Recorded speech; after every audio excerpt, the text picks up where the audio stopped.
জি 24 ঘন্টা ডিজিটাল পেজে আপনাদের স্বাগত। আমি এই মুহূর্তে রয়েছি কলকাতা হাইকোর্টের সার্কিট বেঞ্চ জলপাইগুড়ির নবনির্মিত ভবনের সামনে। আর এই ভবনটি রঙিন আলোতে সাজিয়ে তোলা হয়েছে। রাত পোহালেই শুভ উদ্বোধন উত্তরবঙ্গের এই জলপাইগুড়ির কলকাতা হাইকোর্টের সার্কিট বেঞ্চ। ইতিমধ্যেই সকাল থেকে এই রাত, শীতের রাত, ছোট থেকে বড় বহু মানুষ, আমি একটু ছবিটা দেখানোর চেষ্টা করব। এই সার্কিট বেঞ্চের রঙিন আলোতে সাজিয়ে তোলা হয়েছে সেই ভবন, আর ভবন দেখতে মানুষের ভিড় উপচে পড়েছে। এই শীতের মধ্যেও কিন্তু এই যে সার্কিট বেঞ্চের জলপাইগুড়ির যে ভবন, সেই ভবনের সামনে দাঁড়িয়ে ঠিক গেটের বাইরে ছোট থেকে বড় বহু মানুষ ফটো তুলছেন, সেলফি নিচ্ছেন। এই যে সুন্দর দৃশ্য, সেটাকে সোশ্যাল মিডিয়াতে তারা তুলে ধরছেন। আমি সেই ছবি দেখানোর চেষ্টা করছি। এখানে বহু মানুষ রয়েছেন। আমি যদি সরাসরি একটু কথা বলে নেওয়ার চেষ্টা করব। প্লিজ বলুন, কি ব্যাপার এখানে আপনারা আসছেন?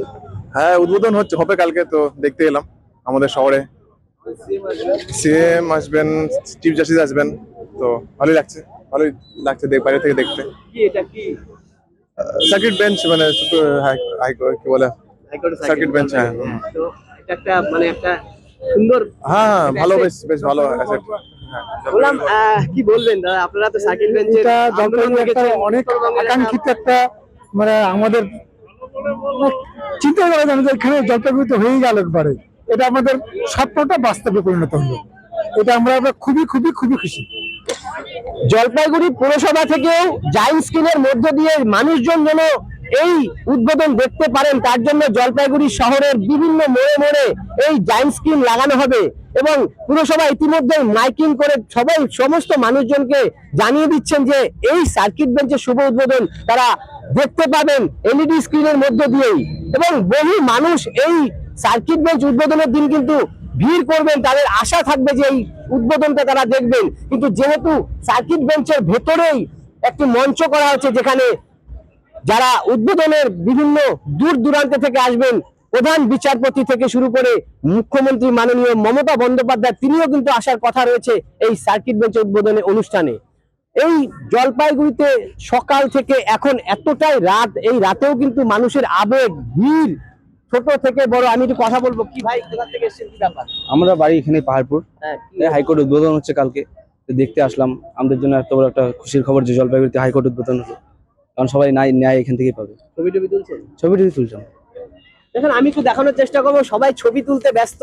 এখানে যারা এসেছেন দূর দূরান্ত থেকে। ওম শান্তি দিদি, ওম শান্তি দিদি, কি বলবেন এই যে আপনি ছবি তুলছেন? খুব ভালো। বাবার একটা পরিসমা, যে একদম এত সুন্দর একটা মানুষের আবেগ।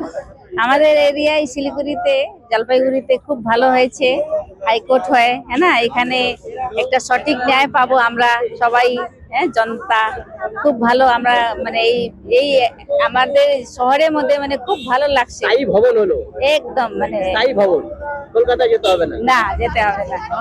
ইতিমধ্যে আমরা দেখতে পাচ্ছি সেই ভিআইপি যারা গাড়িগুলো কিন্তু ভেতরে প্রবেশ করছে, এবং দরজার ঠিক সিকিউরিটি এতটাই টাইট যে ভেতরে সবাইকে প্রবেশ করতে দেওয়া হচ্ছে না। গেটের বাইরে থেকেই সকলেই দেখছেন এই রঙিন আলোতে সাজিয়ে তোলা হয়েছে ভবনটি, সেই ভবনের ছবি তুলছেন। এবং ছোট থেকে বড়, আমি সেই ছবি ধীরে ধীরে দেখানোর চেষ্টা করব যে কত মানুষ তারা এসছেন দূর দূরান্ত থেকে, যারা এই জাতীয় সড়ক ধরে শিলিগুড়ি থেকে বিভিন্ন দূর দূরান্তে যাতায়াত করছেন, তারাও কিন্তু একবার দাঁড়াচ্ছেন এই সুন্দর আলো দেখে, এই ভবনটি দেখে তারাও ছবি তুলছেন। ইতিহাসের সাক্ষী উত্তরবঙ্গের একটা দাবি, উত্তরবঙ্গের মানুষের আবেগ। এই সার্কিট বেঞ্চের জন্য একটা সময় জলপাইগুড়ির বাসী কিন্তু আন্দোলন করেছিলেন। তারা চাচ্ছিলেন এখানে এই সার্কিট বেঞ্চের ভবনটি হোক, আর সেই স্বপ্ন পূরণ হতে যাচ্ছে আগামীকাল, তারই শুভ উদ্বোধন। জলপাইগুড়ি থেকে প্রদ্যুৎ দাস, জি 24 ঘন্টা। বাংলার আওয়াজ, বাঙালির আবেগ, জি 24 ঘন্টা।